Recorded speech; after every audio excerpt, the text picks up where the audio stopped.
এ certified বাটপার শুভেন্দু দাবি করেছে 5,000 মানুষকে বাংলাদেশে পুশব্যাক করা হয়েছে।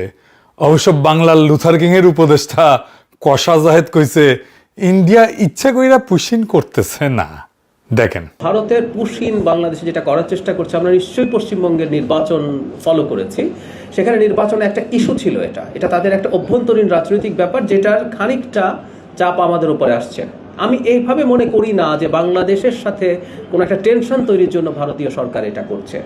সেজন্য আমি মনে করি যে সংকটটা প্রাইমারিলি দেখা যাচ্ছে, এটার একটা সমাধান দ্রুত হবে। এটা কোনোভাবেই তাদের কোনো ইন্টেনশনালি বাংলাদেশের সাথে সম্পর্ক বা বাংলাদেশকে চাপে রাখতে চাইছেন, এরকম আমি মনে করি। মহারাজ কৃষ্ণচন্দ্রের দরবারে ছিল গোপাল ভাঁড়, আকবরের দরবারে ছিল বীরবল, তেমনি বাংলার লুথার কিং এর দরবারে আছে কশা জাহেদ। ওরে আর কি বলবো জানি না। আমরা মনে করতাম শিলং সালাউদ্দিন, ইকবাল মাহমুদ টুকু, আমির খসরু, মির্জা ফখরুল, মেজর হাফিজ এরাই বিএনপির মধ্যে ইন্ডিয়ান মাল। এখন দেখি কশা জাহেদ সবার বাপ হয়েছে। অন্যরা তো দেখতেছি দুগ্ধবর্ষী শিশু। তেল হয়েছে কেমন দেখিছেন? আগে তো কুইতা কুইতা কথা কইতো, এখন শরীরের তেল জমিছে, কলকাতা হারবাল খাইছে। বুঝিছাও, আমাদের ট্যাক্সের পয়সায় ইন্ডিয়ার জন্য জাস্টিফিকেশন তৈরি করতেছে। আবার কয় ইউনুসের টাইমে যে সম্পর্ক আছিল সেই সম্পর্ক থেকে বাইরে হয়ে আসতেছে। আমরা বিভিন্ন পর্যায়ে যখন কথাবার্তা বলেছি, আমার নিজেরও কিছু কথাবার্তা হয়েছে, তারা বাংলাদেশের সাথে 5 আগস্ট পরবর্তী সময়ে ডক্টর ইউনুস সরকারের সাথে যে ধরনের পরিস্থিতি ছিল সেটা থেকে তারা বেরিয়ে আসতে চান। দুই দেশই চায় সে। আমাদের সাথে নাকি ভালো সম্পর্ক চায় ইন্ডিয়া। হে খোদা, আমাদের উঠায় না, নয়তো দড়ি ফেলাও, বায়া উঠে যায়। এমন নির্লজ্জ নতজানু একটা সরকার বাংলাদেশ চালাইতেছে, যেন হাসিনার ফ্যাসিবাদের পিছে ইন্ডিয়ার কোনো হাত ছিল না। ইন্ডিয়া খুব ভালো ছেলে, সন্ধ্যাবেলা হাত মুখ দিয়া পড়তে বসে। বিএনপিতে একসময় বিদায় নিবি, এ কশা জাহেদ যেন পলাইতে না পারে খেয়াল রেখেন। প্রত্যেকটা চিহ্নিত ইন্ডিয়ান দালালদের ধরে খাঁচার মধ্যে ভরবেন। সিল লাগান এডিটর সাহেব, কশা জাহেদ আগে, ইন্ডিয়ান দালাল, শিলং সালাউদ্দিন, আমির খসরু, মেজর হাফিজ, ইকবাল মাহমুদ টুকু, মির্জা ফখরুল মারিছেন। মাথায় রেখেন, ভুলে যান না, প্রত্যেকটা ইন্ডিয়ান দালালকে এক এক করে সিল মারবো। যাই হোক, আসেন আজকের আলাপ পুশিন। আমরা এই ঘটনার আগা পাঁচতলা বিবেচনা করে দেখব কেন এটা ঘটিচ্ছে আর বাংলাদেশ কি করে না। দেখেন, কাঁটাতারের ওই পারে একদল মানুষ, মেয়ে আছে, পুরুষ আছে, কোলে বাচ্চা আছে, তারা বাংলায় কথা বলে। তাদের পকেটে ভোটার কার্ড আছে, আধার কার্ড আছে, প্যান কার্ড আছে, তবু তাদের ধৈর্য আয় না। রাতের অন্ধকারে সীমান্তে দাঁড় করে দেওয়া হয়েছে, বলা হয়েছে তোমরা বাংলাদেশি, তোমরা ওই পারে যাও। এখন আমি আপনাদের একটা সহজ প্রশ্ন করি, কেউ যদি সত্যি ভারতের নাগরিক হয়, ভারত তারে বাংলাদেশে ঠেলা দেয় কেন? আর কেউ যদি সত্যি বাংলাদেশি হয়, তাহলে কাগজ দিয়া তালিকা দিয়া ভদ্রভাবে ফেরত পাঠায় না কেন? এই রাতের অন্ধকারে গেট খুলে মানুষ ঠেলা দেওয়া, এটার নাম কি? এর কি জিনিস? এটা নাম আছে পুশিং বা পুশব্যাক। আর আজকে আমরা দেখবো এটা নতুন কিছু না, এটা পুরানা খেলা। এটা প্রতিবার একই সময় একই ছকে ফিরে ফিরে আসে। চলেন দলিল ধইরা আগাই, কবে কবে এটা হয়। পশ্চিমবঙ্গে নতুন সরকার এসেছে, বিজেপি সরকার। মুখ্যমন্ত্রী বাটপাট শুভেন্দু অধিকারী 7ই জুন কলকাতার কাছে নিউ টাউনে দলের এক অনুষ্ঠানে দাঁড়ায় কইল যে প্রায় 4,800 অবৈধ বাংলাদেশিকে তারা ইতিমধ্যে সীমান্তের ওপারে পাঠিয়ে দিচ্ছে। আরো 836 জন হোল্ডিং সেন্টারে আছে, অপেক্ষা করতেছে। সব মিলায় প্রায় 5,000। এই নীতির নাম ওই বাটপার দিছে ডিটেক্ট, ডিলিট অ্যান্ড ডিপোর্ট। খুঁজে বের করো, মুছে ফেলো, বাইর করে দাও। মানুষ নিয়ে কথা হইতেছে, খেয়াল করেন, মুছে ফেলার ভাষা, গণহত্যার ভাষা। তো পদ্ধতিটা কি? পুলিশে বলা হয়েছে সন্দেহভাজন কাউরে আদালতে তুলবে না, সোজা বিএসএফ এর হাতে তুলে দিবা। শুভেন্দু নিজেই কইছে এদের সরাসরি বিএসএফ এর হাতে তুলে দেওয়া হইতেছে। অর্থাৎ কোনো বিচার নাই, কোনো যাচাই নাই, কোনো প্রমাণ নাই। সন্দেহ হইলে কাঁটাতারের ওই পারে। ভারতের নিজের সুপ্রিম কোর্ট 2024 সালের নভেম্বরে এই ধরনের নাগরিক যাচাই ছাড়া বহিষ্কার আর বাড়িঘর ভাঙার বিরুদ্ধে রায় দিছিল। সেই রায় অগ্রাহ্য কইরা এই বাটপার শুভেন্দু অভিযান চালাইতেছে। কেমন জাউরার জাউরা দেখেন, দেন সিল মেরে দেন শুভেন্দুরে, জাউরার জাউরা সিল মেরে দেন। এবার বুঝেছেন কশা জাহেদ আর শুভেন্দু যে মেলায় হারায় যাওয়া দুই ভাইটা একসাথে দেখান এডিটর সাহেব। আবার সিল মারেন দুইটার উপরে, মেলায় হারায় যাওয়া দুই ভাই। আর সীমান্তে কি হইতেছে? কোচবিহার, পঞ্চগড়, ঠাকুরগাঁও, একের পর এক জায়গায়, বিভিন্ন জায়গায় বিজিবি এই পুশিন আটকায় দিতেছে। জুনের শুরু থেকে অন্তত 20টা পুশিনের চেষ্টা হয়েছে, কয়েকশো মানুষকে নিয়ে। কোচবিহারে মেখলিগঞ্জে এক রাতে 40 জন জিরো লাইনে আটকা পড়েছিল, দুই দেশের মাঝখানে। এবার দেখি পুশিন জিনিসটা আসলে কি। পুশিন বা আর আইনি ফেরত পাঠানো বা ডিপোর্ট দুইটা সম্পূর্ণ আলাদা জিনিস। আইনি ফেরত পাঠানোতে কি হয়, নাম ধাম পরিচয় এরা যাচাই হয়, অন্য দেশে আগে জানানো হয়, নির্দিষ্ট চেকপোস্ট দিয়ে হস্তান্তর হয়, দুই দেশ রাজি হয়, এটা একটা স্বীকৃত আন্তর্জাতিক আইন। আর পুশিনের কিছুই হয় না, রাতের আধারে কাঁটাতারের গেট খুলে মানুষ ঠেলে দেওয়া হয়। আন্তর্জাতিক আইনে এর একটা নাম আছে, কালেকটিভ এক্সপালশন, গণবহিষ্কার। আর এটা বেআইনি। পুশিন আর সীমান্ত হত্যা দুটোই বিচার বহির্ভূত কাজ, দেশীয় এবং আন্তর্জাতিক দুই আইনই ভাঙে। আর জোর কইরা ঠেলে দেওয়া হতভাগ্যদের বাংলাদেশে অনুপ্রবেশকারী বলে চালানো হয় প্রমাণ ছাড়াই। কিন্তু বাস্তবে ধরা পড়ে কারা? বিজেপির হিসাব অনুযায়ী 2025 সালের মে থেকে 2026 জানুয়ারি পর্যন্ত অন্তত 2303 জনকে পুশিন করা হয়েছে। এর মধ্যে 126 জন ভারতীয় নাগরিক, 38 জন মিয়ানমারের নাগরিক। বুঝলেন তো, যাদের বাংলাদেশে বলে ঠেলে দেওয়া হইতেছে তাদের ভেতরে ভারতের নিজেদের নাগরিক আছে, এমনকি মায়ানমারের মানুষ আছে। এরা পশ্চিমবঙ্গ আর আসামের বাংলাভাষী মুসলিম। এদের একমাত্র অপরাধ তারা বাংলায় কথা বলে। আর কষা জাহেদ বলে ইচ্ছা কইরা পাঠাইতেছে না ইন্ডিয়া। কিরকম জাউরার জাউরা দেখেন। এটা বলে নতুন না, এটা একটা ইতিহাস, এটা একটা প্যাটার্ন। কেমন ইতিহাস? আপনাদের নিয়ে যাব 2003 সালে সাতগাছি, কোচবিহার, মাথাভাঙ্গা থানা। 2003 সালের ফেব্রুয়ারি 213 জন মানুষকে জিরো লাইনে আটকে রাখা হইল। এরা ছিল মূলত সাপুরে সম্প্রদায়ের মানুষ। এর ভিতরে 80 জন বাচ্চা আর 65 থেকে 68 জন নারী। ভারত বলে এরা বাংলাদেশি, পাঠায় দাও। তখনকার বিডিআর বলে এরা বাংলাদেশি না। দুই পক্ষই নিতে অস্বীকার করে। 6 দিন শীতের খোলা আকাশের নিচে ঠিকমতো খাবার নাই, পানি নাই, পেশাব পায়খানার ব্যবস্থা নাই, চিকিৎসা নাই, বাচ্চারা নিউমোনিয়া আক্রান্ত হইল। তারপরে 6 তারিখ ভোরে মানুষগুলো রহস্যজনকভাবে উধাও হয়ে গেল। কই গেল কেউ জানে না। অ্যামনেস্টি ইন্টারন্যাশনাল এরা কইছিল স্বেচ্ছাচারী গণবহিষ্কার। 2003-এ কেন্দ্রে কারা ক্ষমতায় ছিল? ভারতের অটল বিহারী বাজপেয়ী সরকার, বিজেপি। অর্থাৎ পুশিনের সাথে বিজেপির সম্পর্ক আজকের না, 23 বছরে পুরানো। তাহলে কংগ্রেস কি ধোয়া তুলসী পাতা না? কংগ্রেসের আমলে পুশিন ঘটিছে সেই 1964 সাল থেকে। একটা আইন আছে, ফরেনার্স ট্রাইব্যুনাল। ফরেনার্স ট্রাইব্যুনালটা কি? নামটা শুনলে মনে হয় আদালতের মতো একটা ট্রাইব্যুনাল টাইপের ব্যাপার। না, এটা পুরাপুরি আদালত না, এটা একটা আধা বিচারিক সংস্থা। ইংরেজিতে এটা কয় কোয়াসি জুডিশিয়াল বডি। মূলত আসামে চলে। কাজ একটাই, ঠিক করা কে ভারতীয় আর কে বিদেশি। এর জন্ম 1946 সালের পুরানো ফরেনার্স অ্যাক্ট থেকে। আর 1964 সালের সরকারি আদেশে এই ট্রাইব্যুনালটা একটা আইনি রূপ পায়। অর্থাৎ এইটা ব্রিটিশ আমলের আইনের গর্ভে জন্মানো একটা যন্ত্র। এখন আসল মারি পাঁচটা শোনেন, কারণ এইখানে গোটা খেলাটা আছে। সাধারণ আদালতের নিয়ম কি? যে অভিযোগ করে তারাই প্রমাণ করতে হয়, তাই না? চোর বলতে হইলে আগে চুরি প্রমাণ করতে হয়, তাই না? কিন্তু ফরেনার্স ট্রাইব্যুনালের নিয়মটা উল্টা। এখানে রাষ্ট্র আপনারে বিদেশি প্রমাণ করে না, আপনারে নিজেরে ভারতীয় প্রমাণ করতে হয়। আইনের ভাষায় একে বলে বার্ডেন অফ প্রুফ। এটা আসামির ঘাড়ে। অর্থাৎ আপনি দোষী যতক্ষণ না নির্দোষ আপনি নিজে নিজে প্রমাণ করতে পারেন। কিভাবে কাজটা শুরু হয়? কিভাবে? পুলিশ একটা সন্দেহের রেফারেন্স পাঠায়, কিংবা ভোটার তালিকায় নামের পাশে একটা ডি অক্ষর বসায় দেয়। ডি ডি মানে ডাউটফুল, সন্দেহজনক। সন্দেহজনক ভোটার, ব্যাস। কোনো তদন্ত লাগে না, প্রমাণ লাগে না। সন্দেহের ভিত্তিতে একজন মানুষের ট্রাইব্যুনালে টানা হয়। আর তখন তার সারা জীবনের কাগজপত্র জোগাড় করে প্রমাণ করতে হয় সে ভারতীয়। ভাবেন একবার, আপনার বাবার জন্মের কাগজ, দাদার জমির দলিল, গরিব অশিক্ষিত একজন বাঙালি মুসলিম কৃষক বা শ্রমিক এই কাগজ পাবে কই? একটা বানান ভুল থাকলে, একটা তারিখের গরমিল, আর সেটারে মারাত্মক ধরে বিদেশি ঘোষণা করে দিতে পারে গুয়াহাটির আদালত। আর একবার বিদেশি ঘোষণা হইলে আটক, তারপরে কাঁটাতারের ওই পারে পার করে দাও।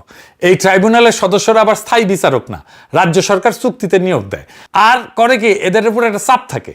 কত বেশি মানুষকে বিদেশি ঘোষণা করতে পারলো তার উপরে এদের পারফরমেন্স মাপা হয়। তাহলে বুঝতে পারতেছেন, এটা নিরপেক্ষ বিচার না, এটা একটা ছাকনি, যেটা বানানোই হয়েছে নির্দিষ্ট একদল মানুষকে সাইকা বাইর করে দিতে। জানুয়ারি 2025 পর্যন্ত এই ট্রাইব্যুনাল প্রায় 1,66,000 মানুষরে অনিয়মিত অভিবাসী ঘোষণা করছে, অভারতীয় ঘোষণা করছে। 1,66,000, এটা গোটা শহরের মানুষের সমান। কাগজ কলমে রাষ্ট্রহীন করে দিছে। ইন্ডিয়া যেটা করতেছে এটা ভয়ঙ্কর কাজ। গরিব মানুষ এত পেপার সার্টিফিকেট এসব কি বুঝে? বাংলাদেশে যদি বাংলাদেশের গরিব হিন্দুদের যাদের ভিটামাটি নাই তাদের কাছে পেপার সার্টিফিকেট চায়, তাদেরকে হ্যারাস করা শুরু করে, আর ভারত থেকে অবৈধভাবে যারা আসতেছে এই ওসিলায় এদেশে গরিব হিন্দুদের ধরে ধরে বর্ডারে নিয়ে যায় যদি ঠেলে দেওয়ার চেষ্টা করে, ব্যাপারটা কি কেমন অমানবিক হবে দেখেন। কোনো সুশীল কষা জাহেদ বিএনপির মুখে এই সমস্ত শুনবেন না, কোনো আন্তর্জাতিক মিডিয়াতে এই সমস্ত কিছু পাবেন না। কোনো মুসলিম দেশ এই কাজ করলে দেখতেন সবাইকে আউকাউ লাগাই দিত। কিন্তু একটা মজার জিনিস কি জানেন, আওয়ামী লীগ ক্ষমতা থাকলে পুশিন হয় না। কেমনে? ইন্ডিয়া 1980-র দশক থেকে হাজার হাজার মানুষকে পুশব্যাক করে আসতেছে। ক্ষমতায় কে? এরশাদ আর জিয়া। 2003-এর বড় হয় পুশিন। ঢাকায় তখন কে ক্ষমতায়? খালেদা জিয়ার সরকার। আর এখন 2026 আওয়ামী লীগের আমলে একটাও পুশব্যাক হয় না। এর সাথে মিলান শান্তি বাহিনী কখন হয়? যখন আওয়ামী লীগ ক্ষমতায় থাকে না। এটা কি নিছক কাকতালীয় ব্যাপার? আওয়ামী লীগ ক্ষমতায় থাকলে দিল্লি পুশিন এড়ায় চলে, কারণ এতে বন্ধু সরকার বিব্রত হয়। আর আওয়ামী লীগ না থাকলে দিল্লির খরচ কমে যায়, তখন ঢাকা শত্রু হইয়া যায়, চাপে রাখা যায়, আবার ভিতরে হিন্দুত্ববাদী বহুত চাঙ্গা করা যায়। এক ঢিলে দুই পাখি। হিউম্যান রাইটস ওয়াচ নিজেই বলছে পশ্চিমবঙ্গ আর আসামের নির্বাচনের আগে রাজনৈতিক ফায়দার জন্য এই অভিযান জোরদার করা হয়েছে।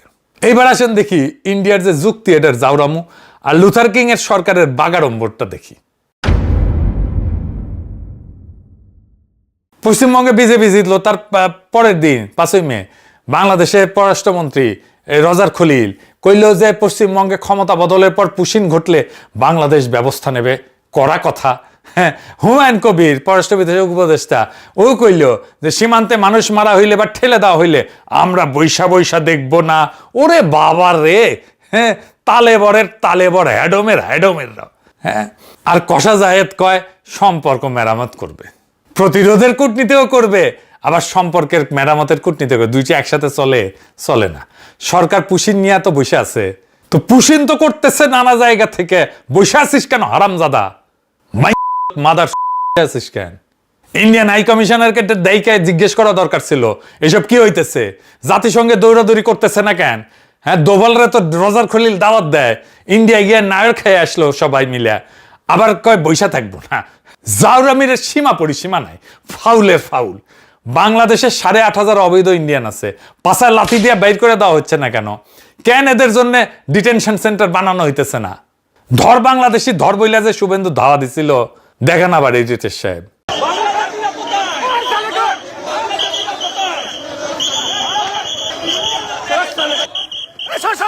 সব বাংলাদেশি মুসলমান, সব বাংলাদেশি মুসলমান, মুসলমান হিন্দু।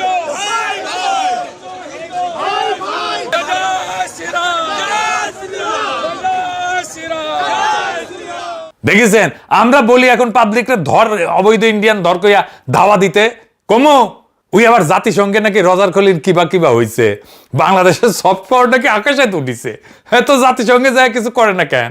জাতিসংঘের একটা নীতি আছে, এটা ফ্রেঞ্চ শব্দ, নন রিফুলম নাম। যাচাই ছাড়া বিচার ছাড়া কাউরে জোর করে সীমান্তের ওপারে ঠেলা যায় না। এটার মানে হইতেছে এই আইন, এটা আন্তর্জাতিক প্রথাগত আইন। জাতিসংঘের মানবাধিকার পরিষদে বাংলাদেশ চাইলে এই ইস্যু তুলতে পারতো, তোলে নাই কেন? কিছুই করে না কেন? আর কয় বৈশা থাকবো না। হ্যাডমের জাউরা। এখন আসেন যুক্তির কথায় আসি। ইন্ডিয়া বলে লক্ষ লক্ষ বাংলাদেশি কাজের খোঁজে ভারতে ঢুকতেছে। আচ্ছা, ঢুকবে কেন? মানুষ তো গরিব জায়গা থেকে ধনী জায়গায় যায়। বাংলাদেশ কি ভারতের এই সীমান্তবর্তী রাজ্যগুলোর চাইতে গরিব? আসেন সংখ্যায় দেখি। বাংলাদেশের মাথাপিছু জিডিপি এখন $2,500 থেকে $2,600। এই সংখ্যাটা মাথায় রাখেন। এবার সীমান্তের ওপারে তাকান, পশ্চিমবঙ্গ, পূর্ব ভারতের সবচেয়ে উন্নত রাজ্য, যেটা গর্ব কইরা দেখায়, তাদের মাথাপিছু জিডিপি কত? প্রায় $2,100, মানে বাংলাদেশের চেয়ে নিচে। আর বিহার ভারতের সবচেয়ে গরিব রাজ্য, মাত্র $1,100 ঘরে, বাংলাদেশের প্রায় অর্ধেক। এই বিহার থেকে কিন্তু সবচেয়ে বেশি শ্রমিক যায় সারা ভারতে ছড়ায় পড়ে। বাংলাদেশের সীমান্তে ভারতের যে রাজ্যগুলো, সেই রাজ্যগুলো তো সবচেয়ে গরিব। কোন দুঃখে বাংলাদেশ থেকে কেউ পশ্চিমবঙ্গ বা আসামে যাবে বা বিহারে যাবে? যাদের ধরা হয়েছে তারা কই কাজ করতো? হিউম্যান রাইটস ওয়াচ বলতেছে এরা পশ্চিমবঙ্গ থেকে কাজের খোঁজে গুজরাট, মহারাষ্ট্র, রাজস্থান, উত্তরপ্রদেশ, ওড়িশা, দিল্লিতে যাওয়া বাঙালি মুসলিম। তো গুজরাট, মহারাষ্ট্র এগুলো তো ধনী এলাকা, শিল্পোন্নত রাজ্য, অর্থাৎ শ্রমিকেরা ধনী রাজ্যে যাইতেছে গরিব রাজ্য থেকে, আর সেখানে ধরা পড়তেছে। এই শ্রমিক নেয় তারা, তাদের যখন কনস্ট্রাকশনের কাজ থাকে, যখন সস্তা শ্রমিকের দরকার পড়ে, তখন তারা শ্রমিক নেয়। তারপরে কাজ শেষ হয়ে গেলে ছুঁড়ে ফেলে দেয়, তখন বলে এরা বাংলাদেশি। দরকারের সময় সস্তা শ্রমিক, ভোটের সময় শত্রু। বাংলাদেশের ইকোনমিতে ইন্ডিয়ার চাইতে খারাপ না। আমাদের লোকেরা মধ্যপ্রাচ্যে যাবে, মালয়েশিয়া যাবে, সিঙ্গাপুর যাবে, ইউরোপ যাবে, আমেরিকায় যাবে, কোন দুঃখে ইন্ডিয়া যাবে? তো ভারত বাংলাদেশে অনুপ্রবেশকারী পাবে কই? পায় না তো। তাই নিজেদের নাগরিককেই ধরতে হয় বাংলাদেশে অনুপ্রবেশকারী বলে, ধইরা পাঠায় দেয়। যারা আছে ওইখানে সবগুলো ইন্ডিয়ান, তারা নিজেরাই বলে। কে আসলে কার কাছে যায়? তিনটা জিনিসের উপরে নির্ভর করে শ্রমিকেরা কোথায় যাবে: মজুরি, মর্যাদা আর চাকরি। প্রথমে মজুরি আর মর্যাদা।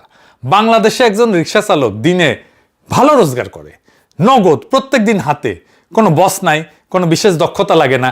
একটা গবেষণা বলতেছে ঢাকা একজন রিক্সা চালকের আয় গার্মেন্টসের ন্যূনতম মজুরির প্রায় 5 গুণ হইতে পারে, এমনকি একজন পুলিশ কনস্টেবলের চাইতেও বেশি।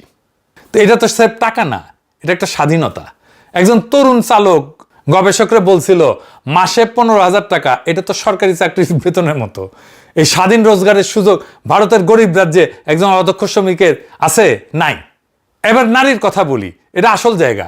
বাংলাদেশে গার্মেন্টস খাত প্রায় 40 থেকে 45 লক্ষ শ্রমিককে কাজ দেয়, যাতে বিরাট অংশ নারী। অনেকে বলে 85% নারী। এটা ফর্মাল চাকরি, নির্দিষ্ট মজুরি আছে, অ্যাপয়েন্টমেন্ট লেটার আছে, নিয়োগপত্র আছে, কারখানায় পরিচয় আছে, নিজের ব্যাংক অ্যাকাউন্ট আছে, নিজের রোজগার, মজুরি কম, শোষণ আছে, ট্র্যাজেডি আছে রানা প্লাজার মতো, সেগুলো সবই সত্য, কিন্তু কাঠামোটা ফর্মাল। আর নারীর হাতে নিজের আয়। এখন পশ্চিমবঙ্গের কথা চিন্তা করেন, সেখানে নারীর শ্রমশক্তিতে অংশগ্রহণ মাত্র 33% করে। জাতীয় গড়ের নিচে আর নিয়মিত বেতনের ফর্মাল চাকরিতে নারীর হিস্সা কমতেছে। কয়েক বছরে 18% থেকে 9% নেমে গেছে। আর এর বদলে বাড়তেছে নিম্ন মজুরির অনানুষ্ঠানিক কাজ, নন ফর্মাল কাজ। আর পশ্চিমবঙ্গ নিজেই কাজের খোঁজে রাজ্য ছাড়া মানুষের সংখ্যায় ভারতের শীর্ষের দিকে। তো একজন বাংলাদেশি নারী যে গার্মেন্টসের তুলনামূলক সম্মানের স্বাধীন ফর্মাল চাকরি করতেছে, সে কেন সীমান্ত পাড়ি দেয়া এমন একটা রাজ্যে যাবে যেখানে ফর্মাল চাকরি নেই, যেখানে তাকে বাসায় জিগিরি করতে হবে?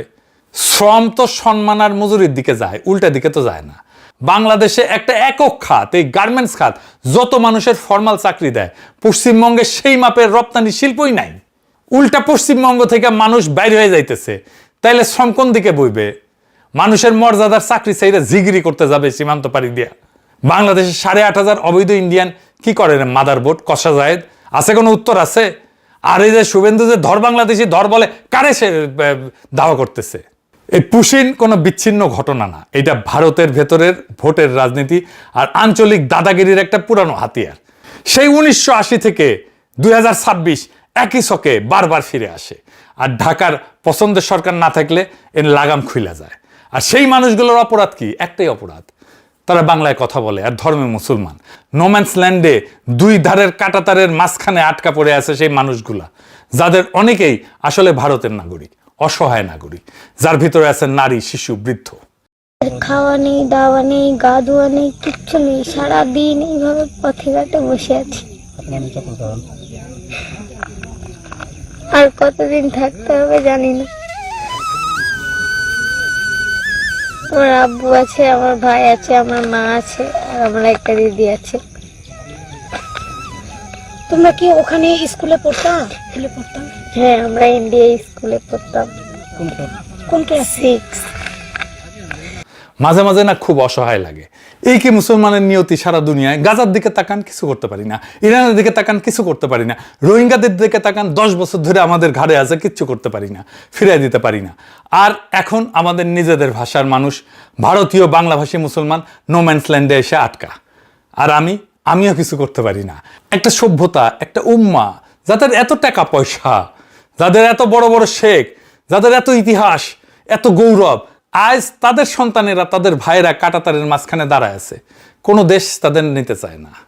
কিন্তু একটা জিনিস আমরা পারি, আমরা মনে রাখতে পারি আর বলতে পারি, আমরা দলিল করে রাখতে পারি, যাতে কেউ একদিন বলতে না পারে আমরা জানতাম না, আমরা দেখি নাই। ওই কোলের বাচ্চাটার মুখ, ওই বুড়া মানুষটার চোখ, অন্তত ওইটুকু মনে রাখি। এইটুকুই আজ আমাদের হাতে। ওই মানুষগুলোর জন্য একটু দোয়া কইরেন, খোদা তাআলা তাদের হেফাজত করুক। তারা যেন সসম্মানে একদিন তাদের নিজেদের ভিটায় ফিরে যাইতে পারে, সেই কামনা করি। ইনকিলাব জিন্দাবাদ।